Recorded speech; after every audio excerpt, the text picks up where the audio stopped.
नमस्कार दोस्तों, स्वागत है आपका स्टडी फॉर सिविल सर्विसेज में। वीडियो को पूरा देखिए। कोई भी आपका फीडबैक है, कोई सजेशन है, तुरंत वीडियो में कमेंट करके जरूर बताइए। अच्छा लगे तो वीडियो लाइक जरूर कर लीजिए और ऐसे वीडियो लगातार फ्री में पाने के लिए चैनल को तुरंत सब्सक्राइब कर लीजिए और बेल आइकन को जरूर टैप कर लीजिए ताकि आगे भी सारे वीडियो आपको मिलते रहे। यूट्यूब में फॉलो करते हैं तो प्लीज ये वाला फ्री टेलीग्राम चैनल जरूर ज्वाइन कर लीजिएगा। सारे नोटिफिकेशन, सारे अपडेट यहीं पे आते हैं, ध्यान रखिएगा। स्टडी फॉर सिविल सर्विसेज का कोई भी पेड ग्रुप अगर आपको ज्वाइन करना है तो सिर्फ 856480560606097523860445 यही नंबर है हमारे, सिर्फ जहां पे कॉल या व्हाट्सएप कर सकते हैं। इंस्टाग्राम पे हमारा पेज जरूर फॉलो कर लीजिएगा, स्टडी फॉर सिविल .सर्विसेज है। ट्विटर पे हमको जरूर फॉलो कर लीजिएगा, @study for civils है। सारे क्वेश्चन अटेम्प्ट करिए और स्कोर अपना तुरंत कमेंट करके बताइए। अधिकारी के प्रीलिम्स एग्जामिनेशन के लिए मॉक टेस्ट की हमारी श्रृंखला लगातार चल रही है। उसमें फुल लेंथ और सेक्शन वाइज मॉक टेस्ट आपको दिए जा रहे हैं। सेक्शनल मॉक टेस्ट जैसे जीएस के आपको दिए जा रहे हैं, ठीक वैसे ही सामान्य हिंदी के लिए भी, क्योंकि इसका भी समान महत्व है। इसमें जब तक आप अच्छा प्रदर्शन नहीं करते तब तक आपका फाइनल कट ऑफ में क्लियर नहीं होगा। तो देखिए, इसमें 50 MCQs हैं और ये सेक्शन वाइज है। तो इसमें हमने एक सेक्शन यानी एक टॉपिक उठाया है जो कि है वाक्यांश के लिए एक शब्द।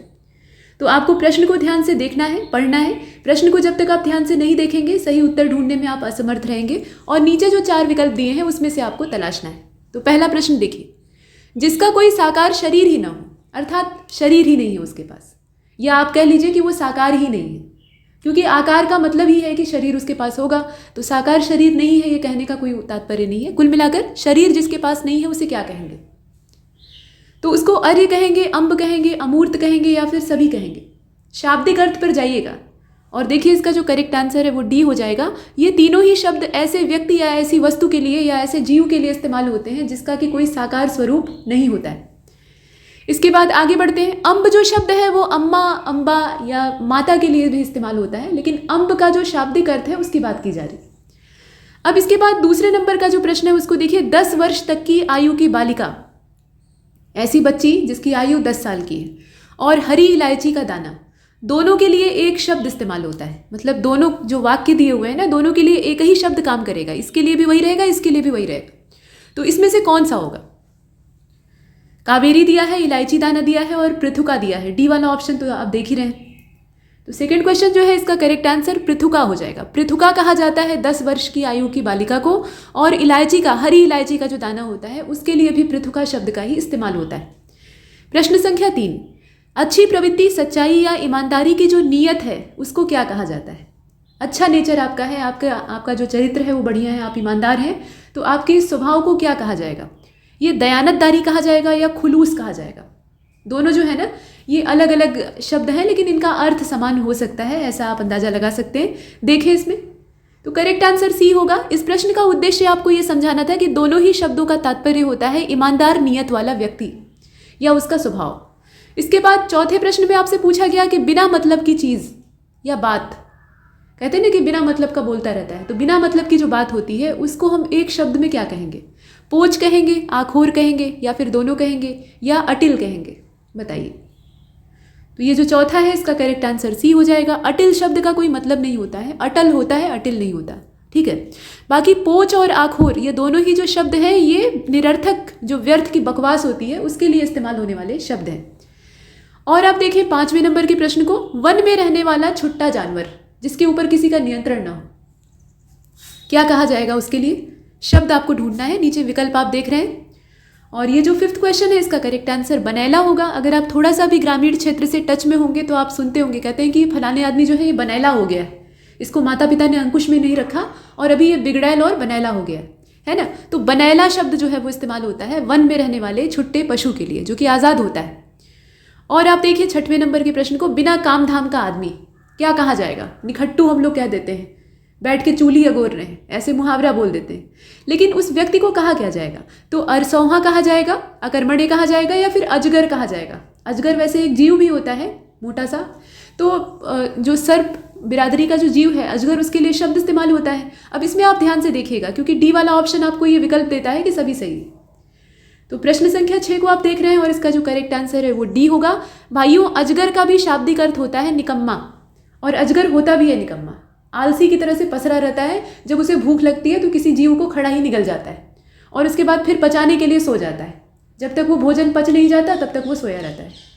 तो आपने बहुत बार कहानी सुनी होगी कि जंगल में कोई गया और अजगर की पीठ को पत्थर समझकर उसी पर पिकनिक मनाने लगा और बाद में अजगर जो है वो रेंगना शुरू कर दिया, है ना। तो ये सुस्त होते हैं। तो कुल मिलाकर ये बिना काम धाम के व्यक्तियों के लिए तीनों ही शब्द इस्तेमाल किए जाते हैं। अकर्मण्य तो आप जानते ही हैं, बाकी अजगर और अरसौहा भी। तो इसलिए इसका जो करेक्ट आंसर है वो डी हो जाएगा। अगला प्रश्न दिया हुआ है कि उड़ासना, ये जो उड़ासना शब्द है इसका मतलब क्या है बताइए। चौपट करना, उखाड़ कर तहस नहस कर देना, भाप बनकर उड़ जाना, क्या होना चाहिए बताइए।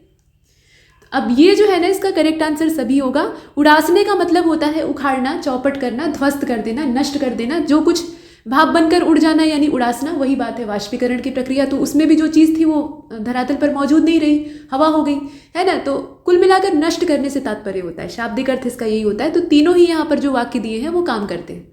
आपसे उल्टा भी प्रश्न पूछा जा सकता है, शब्द देकर वाक्यांश आपसे पूछा जा सकता है। ये प्रक्रिया अब काफ़ी घिस चुकी है कि आप वाक्य देखते हैं और उसी के आधार पर आपको 4 विकल्प में से शब्द का चयन करना होता है। अब थोड़ा सा प्रश्न को ट्विस्ट करने के लिए आयोग क्या करेगा, शब्द देकर आपसे वाक्यांश पूछेगा। इसके बाद देखें अगले वाले को, इसमें सभी सही था 7वें में। 8वें में कहा गया अपाश्रय। अपाश्रय शब्द का मतलब क्या है बताइए। तो जिसे कोई मतलब ना हो। अपाश्रय का मतलब होता है जिसे कोई मतलब ना हो या फिर जिसका कोई स्वार्थ ना हो, जो कहीं आश्रय ना ले, या फिर सभी। इसका देखिए अब सभी वाला विकल्प सब में मौजूद है, तो इसका मतलब ही नहीं कि उसी को चुन लेंगे। इसका करेक्ट आंसर बी होगा। जिसका कोई स्वार्थ न हो ऐसे व्यक्ति को क्या कहा जाएगा, अपाश्रय कहा जाएगा।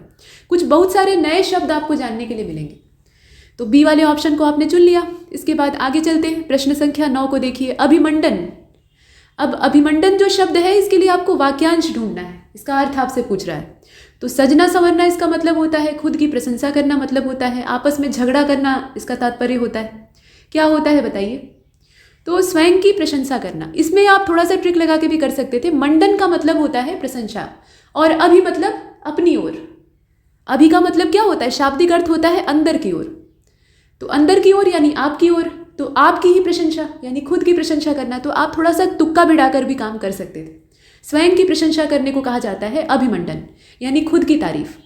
इसके बाद प्रश्न संख्या 10 में देखें, जिस पर विजय पाना कठिन हो, ये एक वाक्यांश है। और दूसरा वाक्यांश है जिसका नाप करना कठिन हो। अब दोनों के लिए मतलब दोनों जो वाक्य युग्म यहाँ पे दिया हुआ है, अर्थात 2 वाक्य दिए हुए हैं, तो उनके लिए जो शब्द युग्म है वो आपको तलाशना है। अर्थात ये है ना कि इसके लिए शब्द आपको ढूंढना है और इसके लिए, इसीलिए यहाँ जोड़े में शब्द दिए हुए हैं। बताइए। दुर्जय और अपरिमेय दिया है, दुर्विजय और दुष्परिमेय दिया है, दुष्कर और कूटनीति दिया हुआ है, और दुष्विजय और दुर्परिमेय दिया है। अब इसमें से आपको बताना है। अब ये जो 10वां प्रश्न है इसका राइट आंसर इसमें से बी हो जाएगा, दुर्विजय और दुष्परिमेय। ये जो इसमें जोड़ा दिया हुआ है ना, ये एकदम सही है। दुर्विजय का मतलब होता है जिस पर विजय पाना कठिन हो, और जिसका नाप करना कठिन हो वो दुष्परिमेय होता है। नाप करना अगर असंभव हो, मतलब ऐसी चीज़ जो कि नापी ना जा सके, तो उसके लिए हम अपरिमेय शब्द का इस्तेमाल करते हैं। लेकिन यहाँ क्या कहा गया है, कठिन है, असंभव नहीं है। ठीक है, मुश्किल है, नामुमकिन नहीं है, आप कहते हैं ना। तो वही बात यहाँ कही गई है कि नाप करना कठिन है। तो ऐसे जो होते हैं इनमें उपसर्ग जब हम इस्तेमाल करते हैं तो वो दुस उपसर्ग या दुर उपसर्ग का इस्तेमाल किया जाता है। तो यहाँ पे दुर उपसर्ग का इस्तेमाल किया गया है, यहाँ दुस उपसर्ग का इस्तेमाल किया गया है, और यही वाला जो शब्द युग्म है ये सही है। दुर्जय का मतलब होता है जिसे जीतना कठिन हो। तो बात तो वही है, विजय पाना कठिन हो, जीतना कठिन हो, लेकिन एग्जैक्ट जब यहाँ पे शब्द दिया हुआ है तो हम उसको चुनेंगे, सबसे सटीक वाला। दुष्कर का मतलब होता है जिसे करना कठिन हो, और दुष्विजय जो शब्द है मतलब विजय जो शब्द है मूल रूप से, उसके साथ दुस उपसर्ग का इस्तेमाल नहीं किया जाता है, उसके साथ दुर उपसर्ग का इस्तेमाल किया जाता है। कौन सा उपसर्ग किस शब्द में चिपकाना है ये आपको पता होना चाहिए। तो ये जो संरचना शब्द की है ये गलत है। कुल मिलाकर इसका जो बी वाला ऑप्शन है वो सही है। इसके बाद 11वें प्रश्न को देखिएगा, प्रष्टव्य लिखा है और प्रत्युक्त लिखा है।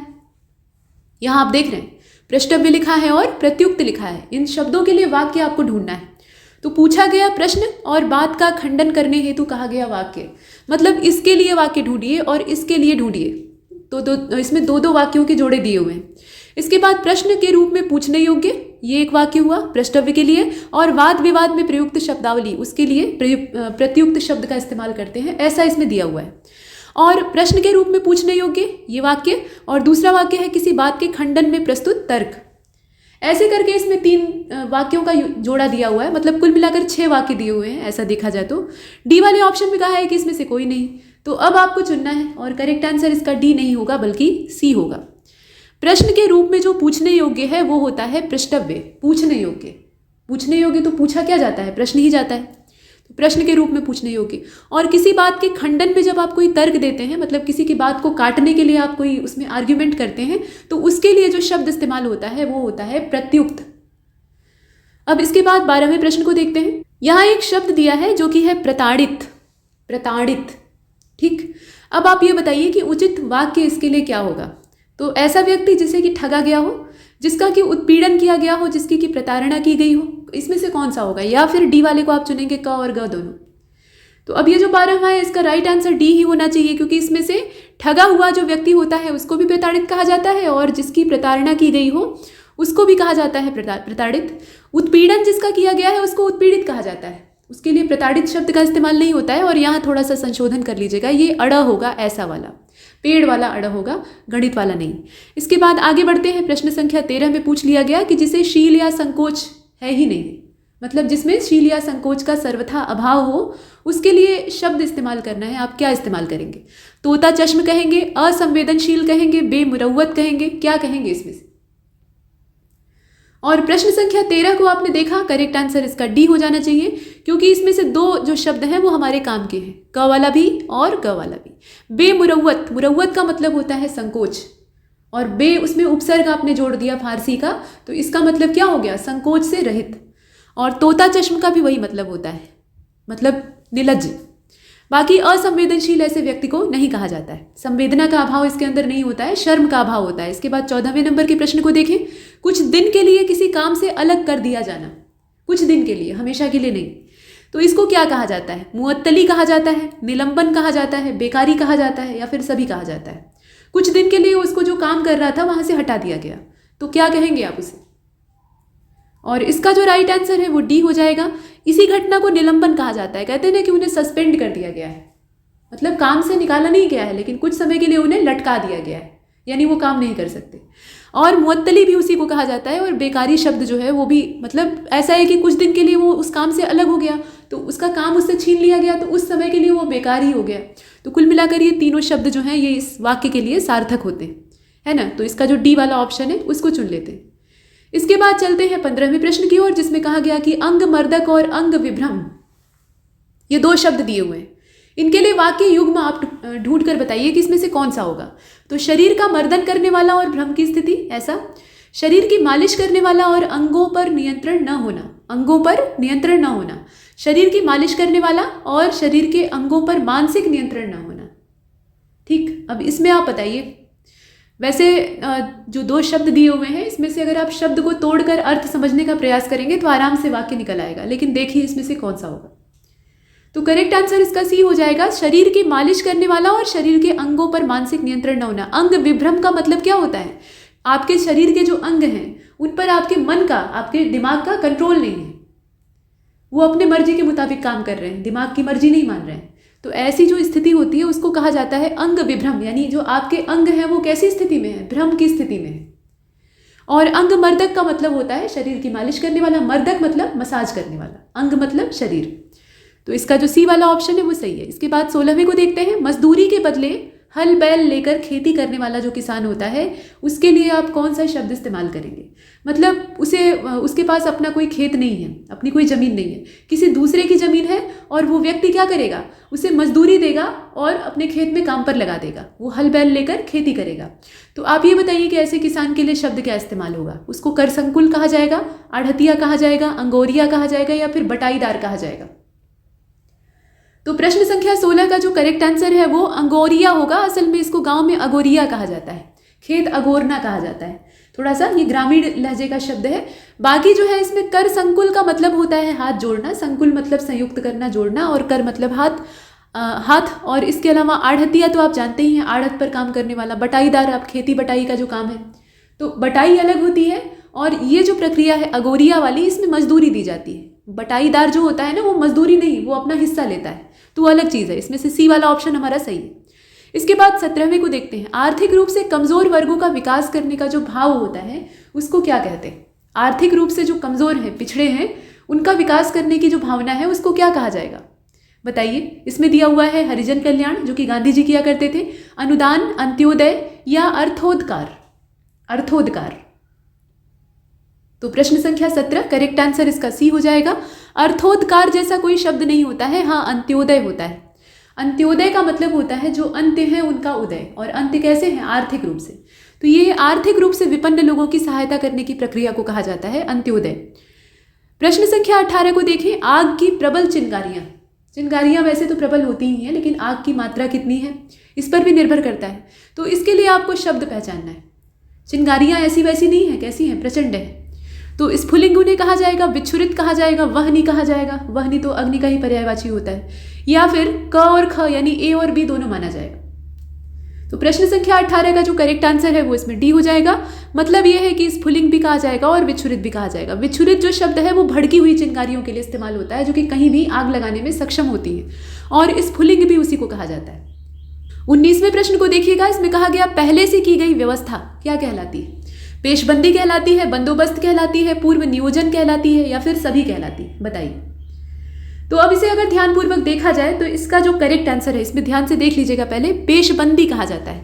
पहले से कोई व्यवस्था अगर कर ली गई है तो उसको क्या कहेंगे? पेशबंदी कहेंगे। बंदोबस्त नहीं करेंगे। बंदोबस्त का मतलब ये होता है ना, खाने पीने का बंदोबस्त कीजिए, यानी हम आ चुके हैं, आपको सूचना मिल चुकी है, अब आप अर्जेंट में क्या करिए? बंदोबस्त करिए, यानी इंतजाम करिए। और पूर्व नियोजन का मतलब है कि पहले से आपने योजना तैयार की है लेकिन आपने उसे लागू नहीं किया है। लेकिन पेशबंदी का मतलब ये होता है कि पहले से आप चाक चौबंद व्यवस्था करके बैठे हुए हैं, आपको किसी ने सूचित नहीं किया है, आपने क्या किया? व्यवस्था करके पहले से ही रखा हुआ है। तो उसके लिए जो एग्जैक्ट शब्द इस्तेमाल होता है वो होता है पेशबंदी। प्रश्न संख्या 20 को देखिए, घोड़े के मुंह में लगाया जाने वाला जो ढांचा होता है लगाम के तौर पे, और उसके दोनों ओर चमड़े के तस्मे बंधे रहते हैं। मतलब ये है कि घोड़े के मुंह में आप ढांचा लगाते हैं, मतलब वो जो पूरा उसका फ्रेम होता है वो पहनाते हैं, और उसके साथ चमड़े के तस्मे बंधे रहते हैं, यानी लगामें बंधी रहती हैं। तो उसको क्या कहा जाता है? रकाब कहा जाता है, लगाम कहा जाता है, वल्गा कहा जाता है, या फिर बी और सी, यानी इसमें से जो लगाम और वल्गा है वो दोनों कहा जाता है? बताइए। तो प्रश्न संख्या 20 को आपने देखा, और इसका जो राइट आंसर है वो इसमें डी हो जाएगा। मतलब ये है, माफ कीजिएगा, इधर वाला बी और सी दोनों, यानी लगाम भी कहा जाता है और वल्गा भी कहा जाता है। रकाब उसको नहीं कहते हैं, रकाब तो दूसरी चीज है। तो प्रश्न संख्या 20 को हमने देखा, इसमें से डी वाले ऑप्शन को चुन लिया। इसके बाद 21वें को देखते हैं।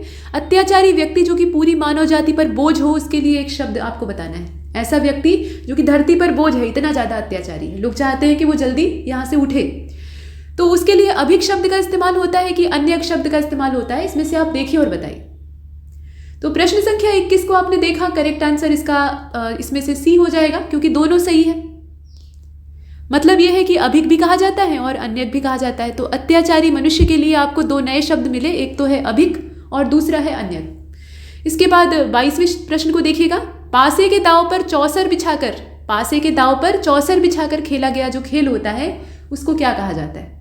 तो आप कहेंगे कि जुआ कहा जाता है, जुआ कहा जाता है, और जुए को द्यूत भी कहते हैं। तो द्यूत वाला ऑप्शन तो इसमें दिया ही है, जो कि ऊपर है सबसे। लेकिन उसके अलावा जो विकल्प है उन्हें भी ध्यान से देखिएगा। अक्ष कर्म दिया है और शलाका दिया है। डी वाले में कहा है कि सभी, तो करेक्ट आंसर इसका डी ही होगा। देखिए, जुए के खेल को इन सारे नामों से पुकारा जाता है। उसी को कहा जाता है अक्ष कर्म या धूर्त कर्म, ये धूर्तों की विद्या होती है। और शलाका भी उसी को कहा जाता है, द्यूत तो कहा ही जाता है। तो सभी सही है।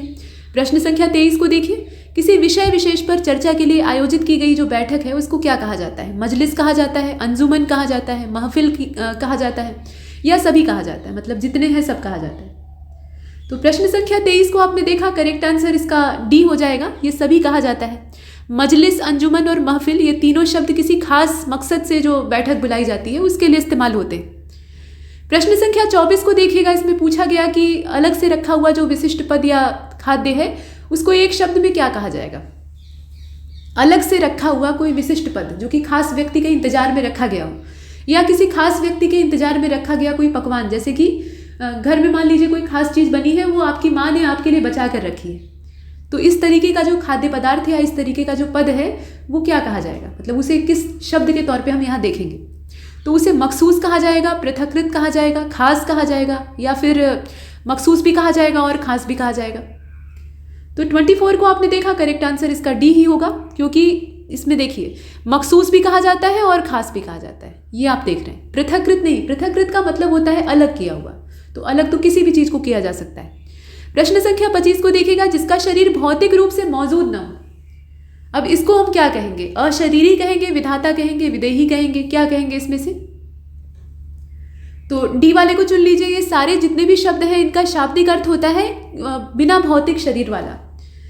मतलब परमेश्वर के लिए हम लोग विधाता शब्द इस्तेमाल करते हैं क्योंकि उनका कोई साकार स्वरूप है ही नहीं। वो तो मूर्तियां बनाकर हम लोग अपने ध्यान और चिंतन मनन के लिए, अपने फायदे के लिए करते हैं। मतलब मूर्ति से एक साकार प्रतिमा हमारे सामने या साकार स्वरूप हमारे सामने आ जाता है तो ध्यान केंद्रित करने में आसानी होती है। मूर्ति पूजा के पीछे मेन मकसद यही होता है। बाकी तो ईश्वर निराकार है, इसमें कोई संदेह नहीं है ना। तो उनके लिए ये तीनों शब्द इस्तेमाल होते हैं। विदेही भी कहा जाता है। तो ये तो शब्द से अर्थ आप निकाल सकते हैं, विदेही, देह के बिना। और विधाता जो शब्द है ना, इसका भी शाब्दिक अर्थ यही होता है। इसके बाद 26 को देखते हैं, जिसमें कहा गया ऐसा व्यक्ति जिसका मस्तक हाथी के सिर के समान केश विहीन हो। हाथी के सिर पर एक भी बाल नहीं होता है, रोए होते हैं लेकिन बाल नहीं होता। तो ऐसे व्यक्ति को क्या कहा जाएगा? कुंजर ललाट कहा जाएगा। अब ये भी अच्छा शब्द है क्योंकि कुंजर हाथी को कहते हैं, ललाट मतलब माथा। और मतंग मौली कहा जाएगा, घटोत्कच कहा जाएगा, गजकेशन कहा जाएगा। क्या बोलेंगे? तो वैसे तो सारे शब्द अच्छे दिखाई देते हैं लेकिन इसके लिए एग्जैक्ट एक बढ़िया शब्द है घटोत्कच। हाथी के मस्तक के समान बिना बाल वाले मस्तक का जो व्यक्ति होता है उसको कहा जाता है घटोत्कच। इसीलिए हिडिंबा का पुत्र जब पैदा होता है तो भीम उसकी शक्ल देखकर उसका नाम रखते हैं घटोत्कच। और उसकी मृत्यु पर्यंत तक उसके सिर पर एक भी बाल नहीं रहता है। इसके बाद आगे बढ़ते हैं, प्रश्न संख्या 27 को देखते हैं। हाँ, उसका जो बेटा था बर्बरीक, उसके सिर पर बड़े घुघराले बाल थे। तो दुश्शला, अब दुश्शला जो शब्द है इसका वास्तविक अर्थ आपको बताना है, बताइए। तो ऐसा व्यक्ति जिसे साधना दुष्कर हो, या फिर ऐसी स्त्री जो कि सरलता से क्लांत ना हो, और ऐसी स्त्री जिसका कि शील हरण दुरू हो, या ओढ़ने वाला परिधान।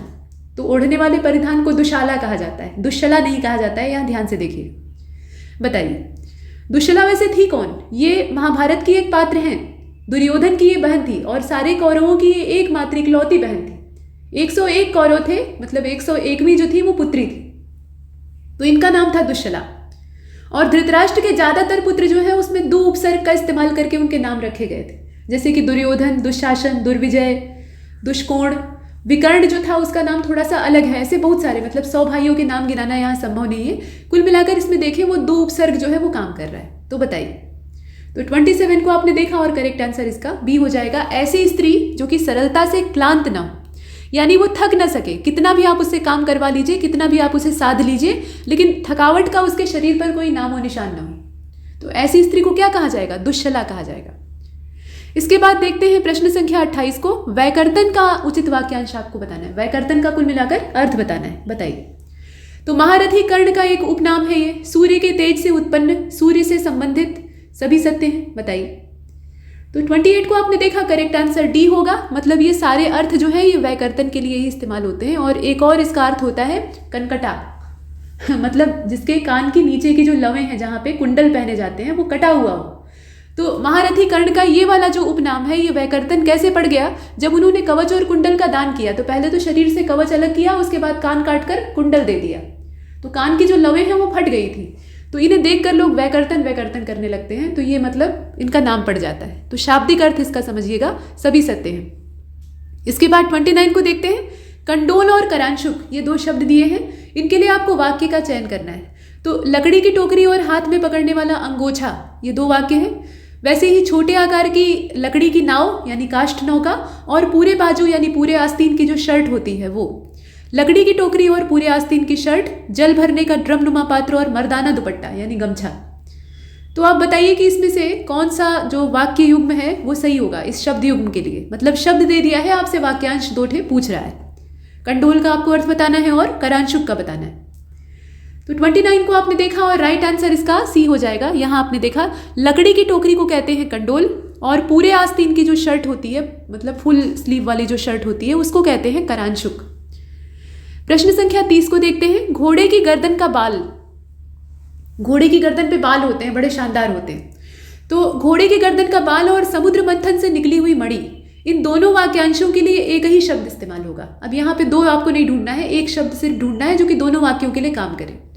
तो बताइए कि वो शब्द कौन सा होगा। इसको करब कहा जाएगा, कौस्तुभ कहा जाएगा, कुंतल मणि कहा जाएगा, या फिर रत्न रश्मि कहा जाएगा, बताइए। तो ये जो 30 नंबर का क्वेश्चन है, इसका करेक्ट आंसर इसमें बी हो जाएगा, कौस्तुभ कहा जाएगा। कौस्तुभ मणि भगवान विष्णु के पास थी, और ये समुद्र मंथन से निकली थी। ठीक, जैसे लक्ष्मी जी समुद्र मंथन से बाहर आई थी, अमृत कलश आया था, वैसे ही कौस्तुभ नाम की एक मणि भी निकलती है। तो यहाँ आपने देखा जो बी वाला ऑप्शन है वही सही होता है। और घोड़े की गर्दन का बाल जो होता है उसके लिए भी कौस्तुभ शब्द का ही इस्तेमाल होता है। करब जो है ये हाथी के बच्चे को कहा जाता है। हाथी का जो शावक होता है, आप उसे हाथी का बच्चा कह सकते हैं, तो उसके लिए करब शब्द का इस्तेमाल होता है। कुंतल मणि का मतलब होता है जो बालों में लगाई जाने वाली चूड़ा मणि होती है। और रत्न रश्मि का तो मतलब आप समझ ही रहे हैं, रत्न से निकलने वाली चमक। और इसके बाद 31वें प्रश्न को देखते हैं। प्रगल्भ होने की अवस्था। प्रगल्भ होने की अवस्था यानी बहुत बढ़ बढ़कर खुलकर बोलने की, जो कहा जाता है ना बड़बोलापन दिखाने की जो स्थिति होती है, उसको क्या कहा जाता है बताइए। तो 31 को आपने देखा, करेक्ट आंसर इसका डी हो जाएगा। प्रगल्भता तो कहेंगे ही, उसमें कोई डाउट है नहीं। उसी को कहा जाता है देहाती में ढिठाई, कहते हैं बड़ा ढीठ है, एकदम से किसी के वश में नहीं है, मनबड़ है। और धृष्टता भी उसी को कहते हैं। तो इसमें से सी वाला ऑप्शन, माफ कीजिए डी वाला ऑप्शन, जिसमें कहा गया है कि सभी यानी तीनों शब्द। इसके बाद 32वें प्रश्न में पूछा गया कि ग्रीष्म ऋतु की जो भरी दोपहरी है, अभी आने वाली है गर्मी की ऋतु और आप देख रहे हैं कि गर्मी अभी से बढ़ रही है। तो ग्रीष्म ऋतु में भरी दोपहरी में गाया जाने वाला जो राग है उसके लिए, और जमीन जोतने वाला जो हल होता है उसके लिए, मतलब ये दो वाक्यांश दिए हुए हैं। एक को अंडरलाइन किया है, दूसरे को नहीं किया है, तो आप देख लीजिए। एक तो ये वाक्यांश है, ये वाला यहाँ तक, और दूसरा ये वाला है। तो दोनों के लिए एक ही शब्द काम करेगा। अब इन चारों में से, मतलब 3 है कुल मिलाकर, तो उसमें से कौन सा शब्द इन दोनों के लिए काम करेगा बताइए, मतलब दोनों के अर्थ के तौर पे इस्तेमाल होगा। तो कुंतल कहा जाता है, लांगल कहा जाता है, बिलावल कहा जाता है, या फिर कोई नहीं। तो बिलावल हालांकि एक राग है, कुंतल भी एक राग है। तो 32 जो है इसका करेक्ट आंसर इसमें से देख लीजिए ए वाला हो जाएगा, कुंतल कहा जाता है। हल जो होता है उसके लिए भी कुंतल शब्द का इस्तेमाल होता है। और ग्रीष्म ऋतु की जो भरी दोपहरी होती है बड़ी शांत होती है, क्योंकि लू चल रही होती है, लोग घरों में बंद होते हैं, तो ऐसी जो दोपहर होती है उसमें गाया जाने वाला राग होता है कुंतल। इसके बाद आगे बढ़ते हैं। लांगल जो है ये हल के लिए इस्तेमाल होने वाला ऋग्वैदिक शब्द है, और बिलावल एक राग होता है संगीत का। इसके बाद 33 में आपसे पूछा गया, जो कि यहाँ ऊपर दिया हुआ है, कहा गया कि सावन महीने की जो चौथी रात्रि होती है इसके लिए वाक्यांश क्या होना चाहिए। तो मधुश्रावणी कहा जाता है, मास रात्रि कहा जाता है, यशोधरा कहा जाता है, या फिर श्रावणी कहा जाता है। 33 को आपने देखा, करेक्ट आंसर इसका डी होगा, यशोधरा कहा जाता है। यशोधरा जो शब्द है वो सावन के महीने की जो चौथी रात्रि होती है, ये जो मौसम होता है ना, बरसात का मौसम होता है। बादल झूम झूम कर आते हैं और मोटे मोटे काले बादल फुहार वाली वर्षा करते हैं। सावन और भादो ये कहा जाता है कि ये बरसात वाले पक्के महीने होते हैं हिंदी मास के हिसाब से, वैसे अगस्त, सितंबर और जुलाई का महीना। तो उसमें सावन जो होता है ये फुहारों का महीना होता है, फुहारें पड़ती हैं, और भादों में एकदम से मूसलाधार वर्षा होती है। ये सामान्य प्रक्रिया है। बाकी ग्लोबल वार्मिंग से क्या होता है वो अलग चीज़। तो यशोधरा इसके लिए एक शब्द इस्तेमाल होता है जो चौथी रात्रि है कुल मिलाकर। और मधुश्रावणी किसको कहा जाता है, तो मधुश्रावणी जो है ये बरसात जब खूब मूसलाधार होती है, तो जो गांव की महिलाएं पहले होती थी, वर्षा से तमाम फायदे होते थे तो तमाम कष्ट भी होते थे। नदियां अपने उफान पे होती थी, तो बाढ़ का डर सिर पर आसीन रहता था। जो आसपास के नदी के तटवर्ती गांव होते थे, उसके अलावा सबके कच्चे मकान होते थे, चूते रहते थे, नीचे से पानी घुसता रहता था, तमाम दिक्कतें होती थी। तो ऐसे में ईश्वर को प्रसन्न करने के लिए, जो देवी है उनको प्रसन्न करने के लिए मधुश्रावणी गाई जाती है। और वर्षा नहीं होती है तो हड़परौरी गाई जाती है, वो देवता को मनाया जाता है और ये कहा जाता है कि वो वर्षा करें। और वर्षा ज़्यादा होने लगती है तो ये वाला गीत गाया जाता है। बाकी मास रात्रि का मतलब है महीने की रात्रि, और श्रावणी अर्थात सावन से संबंधित। तो इसमें से डी वाले ऑप्शन को चुना। इसके बाद 34 को देखते हैं। बादलों की घनीभूत घटा और राग मेघ की एक रागिनी। राग के अंदर बहुत सारी रागिनियाँ होती हैं, है ना। तो यहाँ पर राग मेघ, जैसे राग दीप है, राग मल्हार है, वैसे ही राग मेघ होता है। तो मेघ राग की एक रागिनी को भी वही शब्द इस्तेमाल किया जाता है जो कि बादलों की घनीभूत घटा के लिए इस्तेमाल किया जाने वाला शब्द होता है। तो कुल मिलाकर दोनों ही वाक्यांशों के लिए एक शब्द आपको तलाशना है, बताइए कौन सा। देखें और बताएं। तो ये आपने देखा। तो 34 जो है इसका करेक्ट आंसर डी हो जाएगा। क और ग दोनों सही है, यानी मेघमाला भी ठीक है और कादम्बिनी भी ठीक है। कादम्बरी नहीं कहा जाता है, ठीक, कादम्बिनी कहा जाता है या फिर मेघमाला कहा जाता है। दोनों का शाब्दिक अर्थ है बादलों की घनीभूत घटा। इसके बाद आप देख रहे हैं 35वें को। घुघराले बालों वाला मनुष्य या ऐसा व्यक्ति जिसके कि केश शेर के अयाल के समान शोभायमान है। शेरों की मतलब जो नर शेर होता है उसके अयाल आपने देखे हैं, पूरी दाढ़ी होती है सिर से, मतलब सिर से लेकर पूरा नीचे तक, तो वो शानदार लगती है। और घुघराले बालों वाला मनुष्य होता है। तो उन दोनों के लिए एक ही शब्द इस्तेमाल होता है, वो कौन सा है बताइए। बर्बरीक कहा जाता है, गुडाकेश कहा जाता है, मेचक कहा जाता है, छल्लेदार कहा जाता है, बताइए इसमें से कौन सा होगा। तो 35 को आपने देखा और इसका जो राइट आंसर है, ध्यान से देखिएगा, ए वाला हो जाएगा, बर्बरीक। अभी पीछे चर्चा हुई थी घटोत्कच की। घटोत्कच के पुत्र का नाम था बर्बरीक। कामकंटका और घटोत्कच दोनों का विवाह होता है, कृष्ण भगवान करवाते हैं, और उसके बाद उनका एक पुत्र पैदा होता है जो कि होता है बर्बरीक, और वो महाभारत के पूरे युद्ध को लाइव देख रहा होता है। तो कुल मिलाकर बात यह है कि बर्बरीक का नाम कैसे पड़ा, तो उसके सिर पर बड़े ही घुघराले बाल थे, बिल्कुल शेर के अयाल के समान लगता था, तो इसीलिए उसका नाम ऐसा रख दिया गया। बाकी गुडाकेश का मतलब आप जानते हैं, ये अर्जुन का एक पर्यायवाची भी है बाकी, ठीक। गुडाकेश का मतलब क्या होता है, ये घुघराले बालों वाले के लिए इस्तेमाल होता है, और मेचक मतलब होता है चटक काला, छल्लेदार मतलब घुघराला। तो ये जो ए वाला है वो सही है। इसके बाद 36 को आप देख रहे हैं, द्रोण का मतलब क्या होता है। द्रोण जो शब्द है इसके लिए वाक्य आपको बताना है। तो विषकलरणी, यहाँ आप देख रहे हैं, विशलकरणी जो संजीवनी है उसको धारण करने वाला रामायणकालीन पर्वत, उसको कहा जाता था द्रोण। या फिर प्राचीन मापन की प्रणाली जो कि 4 आढ़क 32 सेर के बराबर होती थी, 4 आढ़क और 32 सेर के बराबर होती थी। या महाभारत के एक वीरोत्तम ब्राह्मण। अब इसमें से आप बताइए कि कौन सा वाक्य द्रोण के लिए इस्तेमाल होगा। तो 36 को आपने देखा और इसका जो राइट आंसर है वो इसमें डी हो जाएगा, सभी सत्य है। ये सारे वाक्य जो हैं ये द्रोण शब्द के लिए काम करते हैं। द्रोणाचल पर्वत को ही तो उखाड़कर संजीवनी बूटी सहित हनुमान जी ले आते हैं। जब हिमालय पर पहुंचते हैं और वहाँ देखते हैं कि पूरी संजीवनी जैसी ही वहाँ तमाम चमत्कारी बूटियाँ हैं जो कि द्रोणगिरी पर जगमगा रही हैं, तो वो पूरा पर्वत ही उखाड़ कर लेकर चलते बनते हैं, क्योंकि अब इतना टाइम नहीं रहता है कि वहाँ बैठ कर रिकॉग्नाइज करें, और वो कोई वैद्य तो रहते नहीं हैं, तो वो अपने पुरुषार्थ का इस्तेमाल करते हैं और ले जाकर सुषेण वैद्य के सामने पर्वत ही रख देते हैं कि पहचान लीजिए अपने काम की। तो वो जो है विशलकरणी संजीवनी यानी जीवनदायिनी जो संजीवनी है उसको धारण करने वाला पर्वत, उसको द्रोण कहा जाता है। और द्रोण जो है वो एक मापन की प्रणाली होती है, नपना होता है कहने का मतलब, और ये मेजरमेंट की यूनिट के तौर पे इस्तेमाल होता है, जो कि 4 आढ़क, ये पुराने समय के मात्रक हैं, और 32 सेर के बराबर होता है। महाभारत के वीरोत्तम ब्राह्मण, अरे द्रोणाचार्य की बात हो रही है। तो कुल मिलाकर हमने डी वाले को देखा। अब इसके बाद चलते हैं 37वें की ओर। कहा गया कि ऐसी सिद्धि जिसे कि आकाश में, मतलब जिसके माध्यम से आकाश में उड़ने की योग्यता प्राप्त हो जाए। ये ऐसी सिद्धि है कि अगर आपको मिल जाए तो आप आसमान में बिना हवाई जहाज के उड़ सकते हैं, जैसे पहले के समय में देवता लोग विचरण किया करते थे। तो इस सिद्धि को या इस विद्या को क्या कहा जाता है? महाविद्या कहा जाता है, भूचरी कहा जाता है, खेचरी कहा जाता है, शंकिनी कहा जाता है, बताइए। तो 37 को आपने देखा और राइट आंसर इसका डी होगा, खेचरी। खेचर किसको कहते हैं अगर आप ये जानते हैं तो आप आराम से इसमें से सिद्धि ढूंढ लेंगे। खेचर कहा जाता है जो खग होते हैं, यानी पंख वाले पखेरु जीव होते हैं जो कि आकाश में विचरण करते हैं। तो उन्हीं जैसी सिद्धि, मतलब उन्हीं जैसी जो सामर्थ्य है वो आपको मिल जाती है, तो आपको खेचरी सिद्धि प्राप्त हो चुकी है। भूचरी कहा जाता है कि जमीन पर आप कहीं भी विचरण कर सकते हैं, कहीं भी जा सकते हैं। महाविद्या जो है वो योगिनी सिद्धि होती है, इसमें महाविद्याएं होती हैं जिन्हें की साधना पड़ता है, ये तंत्र साधना होती है। और शंकिनी डंकिनी जो है ये भी आप देखते हैं कि ये महाविद्याओं में ही गिनी जाती है। तो कुल मिलाकर इसमें से हम डी वाले ऑप्शन को देख लेते हैं, ठीक, खेचरी। इसके बाद 38 को देखिए, पैसा लेकर मातम करने वाले जो पेशेवर लोग होते हैं उनको कहा जाता है, क्या कहा जाता है बताइए। तो आज के ज़माने में लोगों की भावनाएं खत्म हो रही हैं, तो रोने वाला कोई मौत पर चाहिए, मतलब किसी की मृत्यु हुई है और किसी को रोना नहीं आ रहा है, तो कुछ लोगों को ऐसे ही भाड़े पर रोने के लिए बुला लिया जाता है। हालांकि ये सुनने में बड़ा विचित्र लगता है, लेकिन ऐसा होता है कहीं ना कहीं। तो ये पैसा लेकर मातम करने वाले लोग होते हैं और पेशेवर होते हैं, उन्हें इसी चीज़ का पैसा मिलता है। तो ये क्या होते हैं, मतलब इन्हें क्या कहा जाएगा? तो नौगाहर कहा जाएगा कि रुदाली कहा जाएगा?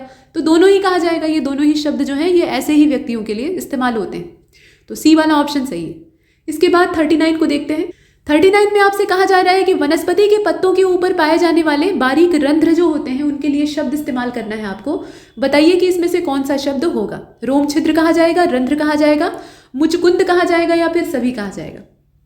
तो प्रश्न संख्या 39 को आपने देखा और इसका जो राइट आंसर है वो इसमें डी हो जाएगा, सभी कहा जाएगा।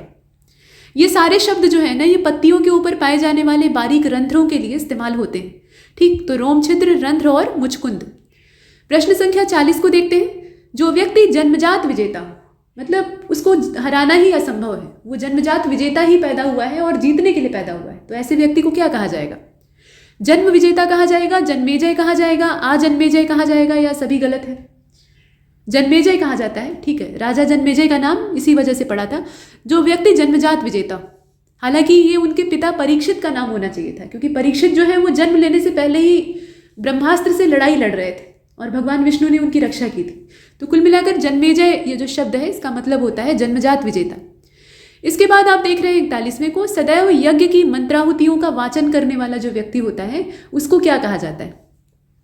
तो यज्ञ के जो मंत्र हैं उनका पाठ करने वाला होत्री और उद्गात्री होता है। ये अलग अलग वेद के जो उच्चारणकर्ता पुरोहित होते हैं उनके लिए इस्तेमाल होने वाला शब्द है, आप जीएस में भी ऐसे पढ़ते हैं। लेकिन याज्ञवल्क्य जो शब्द है वो इस वाक्य के लिए सटीक बैठता है। याज्ञवल्क्य एक ऋषि भी थे और उनका नाम याज्ञवल्क्य इसीलिए पड़ गया था क्योंकि उन्हें बीमारी चढ़ गई थी। मतलब कहने का तात्पर्य ये है कि यज्ञ के मंत्र जो है वो सामयिक अगर बाँचे जाएं, मतलब यज्ञ आप कर रहे हैं उस समय वाचन कर रहे हैं तब तो ठीक है, लेकिन कुछ लोगों की ऐसी लत पड़ जाती है, अभ्यास वश ऐसा होता है कि जब यज्ञ हो रहा है तब तो वो मंत्राहुति का वाचन कर ही रहे हैं, सोते जागते उठते बैठते हर समय वो यज्ञ के मंत्र ही बाँचे जा रहे हैं, उनके मुंह से लगातार वही उच्चारण निकल रहा है, तो इसलिए उनका नाम ही पड़ गया याज्ञवल्क्य। बाकी यज्ञेष्ठा का मतलब होता है यज्ञ का आयोजन करने वाला, तो इसमें से हमने सी को चुन लिया। प्रश्न संख्या 42, चट्टानों के जल के अपर्दन के द्वारा बनने वाला जो बड़ा छेद होता है उसको क्या कहा जाता है? चट्टानों में जब जल का अपर्दन होता है, पानी जो है चट्टानों का इरोजन शुरू कर देता है तो उसे इरोड करके वहाँ पर अपनी जगह बना लेता है, तो वो एक बड़ा सा छेद बन जाता है वहाँ। ये प्राकृतिक प्रक्रिया है, अपर्दन की प्रक्रिया है।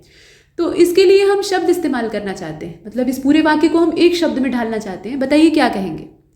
तो पाषाण कोर्तक कहेंगे, गह्वर कहेंगे, कोटर कहेंगे, क्या बोलेंगे इसमें से? 42वां जो आप देख रहे हैं इसका राइट आंसर डी होगा। हालांकि पाषाण कोर्तक का मतलब पत्थर को काटने वाला पत्थर कुट्टा भी होता है, लेकिन एक शब्द के बहुत सारे अर्थ होते हैं, तो पाषाण कोर्तक भी इसको बोला जाता है, गह्वर और कोटर भी बोला जाता है, गहरा स्थान होता है। इसके बाद प्रश्न संख्या 43 को देखिए, वात्या चक्र। वात्या चक्र ये एक शब्द है, इसका वाक्य आपको बताना है। तो वायु का चक्र, वायु का विक्षोभ, वायु का चक्राकार घुमाव यानी बवंडर या चक्रवात, या फिर सभी। तो 43 का जो राइट आंसर है वो सी होगा, इसमें सभी नहीं चुनेंगे, सी वाला एकदम परफेक्ट है। वात्या चक्र का मतलब, चक्र मतलब क्या होता है? घुमावदार, ऐसे चक्र के समान उसकी जो आकृति। और यहाँ जो वात्या शब्द लिखा है वो वात से तात्पर्य यानी वायु से तात्पर्य है। तो वायु का जो चक्राकार स्वरूप होता है उसी को तो हम बवंडर कहते हैं, और ज़्यादा बड़ा रूप धारण कर लिया तो चक्रवात बन गया। इसके बाद आप देखते हैं 44वें को, शरीर में होने वाला ऐसा घाव जो कि विषाक्त हो गया हो, उसमें जहर फैल गया हो, उसको क्या कहा जाएगा? कहते हैं ना कि ये सेप्टिक हो गया इसे।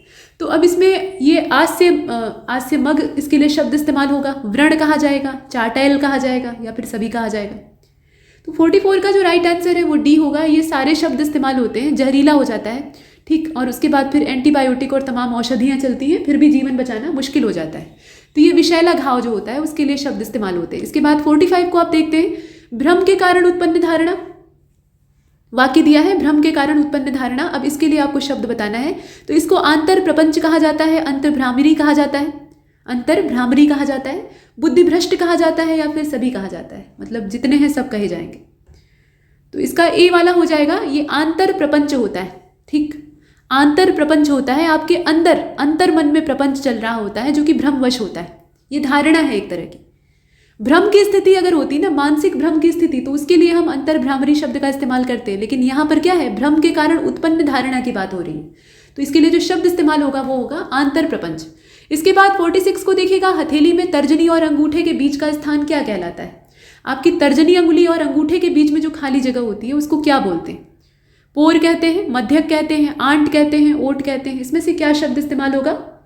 तो राइट आंसर इसका आंट हो जाएगा। ये आप देख रहे हैं आंट होता है, ये आपका अंगूठा है और ये आपकी तर्जनी अंगुली है ना, ये बीच का जो स्थान होता है इसको क्या कहा जाता है वो पूछा जा रहा है आपसे, तो आंट कहा जाता है। इसके बाद आगे बढ़ते हैं, प्रश्न संख्या 47 को देखिए, विविध खगोलीय पिंडों का एक परिवार जिसमें कि अनेकों सौर मंडल होते हैं। यहाँ सौर परिवार की बात नहीं हो रही है, यहाँ कहा जा रहा है कि अनेकों सौर मंडल धारण करने वाला खगोलीय पिंडों का एक बहुरंगा परिवार, बड़ा परिवार क्या कहलाता है? मंदाकिनी कहलाता है, वियत गंगा कहलाता है, सुरदीर्घिका कहलाता है, या फिर सभी कहलाता है। तो आप इतना तो समझ ही गए हैं कि बहुत सारे सौर मंडल जब एक साथ एक फैमिली के तौर पे रहते हैं एक सीमित दायरे में, तो उसको हम आकाश गंगा कहते हैं। आकाश गंगा में बीच में एक अमूमन ब्लैक होल होता है और बहुत सारे उसमें सौर मंडल विद्यमान होते हैं, बहुत सारे तारे, बहुत सारे ग्रह होते हैं, है ना, पूरा ये सौर मंडलों का परिवार होता है। तो उसके लिए जो शब्द इस्तेमाल होगा ये तीनों ही शब्द यहाँ पे काम करेंगे। आकाश गंगा को हम मंदाकिनी भी कहते हैं, वियत गंगा भी कहते हैं और सुर दीर्घिका भी कहते हैं, यानी सभी। डी वाले को चुन लिया। प्रश्न संख्या 48 को देखिएगा, मुख्य शत्रु के पीछे रहकर सहायता करने वाला जो दुश्मन होता है। मतलब कुल मिलाकर आपके दुश्मन का जो सहयोग कर रहा है वो क्या होगा, दुश्मन ही तो होगा, आपका दुश्मन होगा वो भी।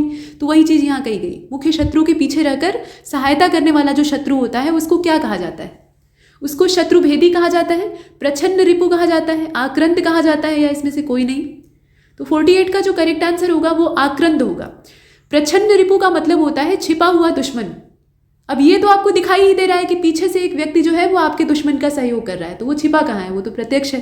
तो प्रच्छन्न रिपु उसको नहीं कहेंगे, शत्रु का भेद देने वाला शत्रुभेदी कहलाएगा। लेकिन आक्रांत उस व्यक्ति को कहेंगे जो कि आपके शत्रु का सपोर्टर है, यानी आपके दुश्मन का मित्र है।